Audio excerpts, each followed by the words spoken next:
ময়মনসিংহে ক্রেতা বিক্রেতায় জমজমাট পশুর হাট, তবে দাম নিয়ে রয়েছে মিশ্র প্রতিক্রিয়া। এই নিয়ে আরও জানাতে যুক্ত হচ্ছে ঈশ্বরগঞ্জের লক্ষ্মীগঞ্জ পশুর হাট থেকে হারুন রশিদ। হারুন, বাজারে গরুর দাম কেমন এবং দাম নিয়ে ক্রেতারা কি বলছেন?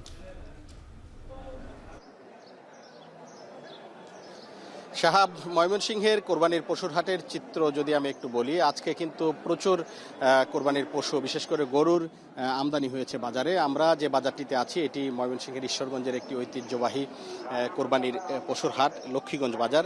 এখানে কিন্তু সকাল থেকেই যারা দূর দূরান্ত থেকে কৃষক, পাইকার সহ বিভিন্ন লোকজন কিন্তু এখানে কোরবানির পশু বা গরু নিয়ে এসেছেন। এবং এখানে আমরা দেখেছি যে লক্ষ্মীগঞ্জ বাজারের যে নিয়মিত যে পশুর হাট রয়েছে এর বাইরেও এখানে মল্লিকপুর উচ্চ বিদ্যালয়ের যে মাঠ রয়েছে সেই মাঠেও কিন্তু প্রচুর গরু এসেছে এবং মানুষজন এখানে এসেছেন এবং গরু নিয়ে অপেক্ষা করছেন। এবং আমরা ব্যবসায়ী এবং যারা বিক্রেতা ক্রেতা সবার সাথে কথা বলে যে বিষয়টা জানতে পেরেছি, এটি হচ্ছে যে দাম নিয়ে কিন্তু একটি মিশ্র প্রতিক্রিয়া রয়েছে। অর্থাৎ যারা গরু বিক্রি করতে এসেছেন তারা যেটি বলছেন যে অন্যান্য যে কোনো বারের তুলনায় বা সাম্প্রতিক সময়ের তুলনায় কিন্তু গরুর দাম অনেক কম, যার কারণে তারা যে কাঙ্ক্ষিত দাম চাচ্ছেন সেই দাম পাচ্ছেন না, যার কারণে বিক্রিও করতে পারছেন না। তবে যারা ক্রেতা তারা বলছেন যে আসলে বিক্রেতারা কম বললেও ক্রেতা যারা রয়েছেন তারা বলছেন যে অন্যান্য সময়ের চেয়ে কিছুটা দাম বেশি। তবে সামগ্রিকভাবে বিবেচনা করলে এবং যারা বাজারের এই যারা আছে তাদের সাথে আমরা কথা বলে যে জিনিসটি জানতে পেরেছি, এটি হচ্ছে তুলনামূলক অন্যান্য সময়ের তুলনায় কিন্তু গরুর বাজার আসলেই কিছুটা কম। এবং আজকে শেষ মুহূর্তে এসে কিন্তু বেশ বেচাকেনা হচ্ছে। আমরা যে বাজারটিতে এসেছি এখানে প্রচুর মানুষজন কিনতে এসেছেন এবং তারা কিন্তু কিনেও নিয়ে যাচ্ছেন। তবে যতটুকু পরিমাণ গরু এই বাজারে এসেছে এর চেয়ে কিন্তু অনেক ক্রেতার সংখ্যা অনেক কম, যার কারণেই কিন্তু বাজার বেশ কম বলে আমাদেরকে জানিয়েছেন যে এখানকার যারা ব্যবসায়ী রয়েছেন তারা।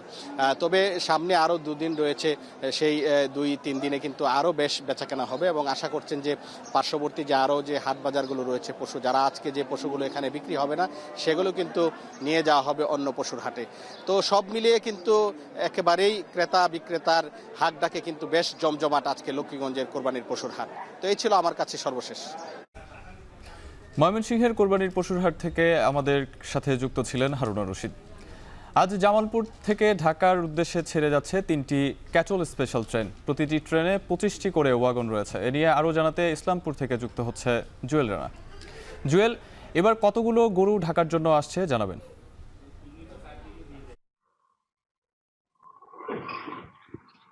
শাহাব, 2021 সাল থেকে জামালপুর ইসলামপুর থেকে ক্যাটল স্পেশাল ট্রেন করে ঢাকায় গরু নিয়ে যায় এখানকার প্রান্তিক পর্যায়ের খামারি এমনকি মৌসুমী ব্যবসায়ীরা।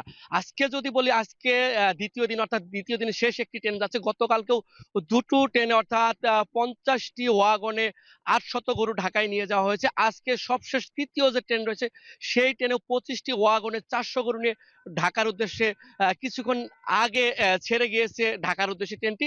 আরেকটি সাহাব বলা চলে, এই যে ঢাকায় জামালপুর থেকে প্রান্তিক পর্যায়ের খামারি এবং মৌসুমী ব্যবসায়ীরা গরু নিয়ে যায়, তারা যে বিষয়টি আমাকে জানিয়েছে, তাকে কোরবানি গরু ঢাকায় পরিবহন করতে 25 থেকে 30 হাজার টাকা ব্যবসায়ী এবং খামারিদের খরচ করতে হয়। পাশাপাশি বিভিন্ন পয়েন্টে তাদের চাঁদাবাজ এমনকি হয়রানির শিকার হতে হয়। অন্যদিকে ট্রেনে প্রত্যেকটি গরু 500 টাকা খরচ করে, অর্থাৎ প্রতিটি ওয়াগন 8,000 টাকা করে তারা 6 থেকে 7 দিন আগে রেলওয়ে কর্তৃপক্ষের নিকট থেকে তারা বুকিং দিয়ে তারা নিরাপদে তারা ঢাকায় গরু নিয়ে যাচ্ছে এবং তাদের খরচটা অনেক কমে যাচ্ছে। এতে তারা অনেকটা লাভবান হচ্ছে। এই ছিল জামালপুর থেকে আমার কাছে ক্যাটল ট্রেনের সবশেষ তথ্য, সাহাব।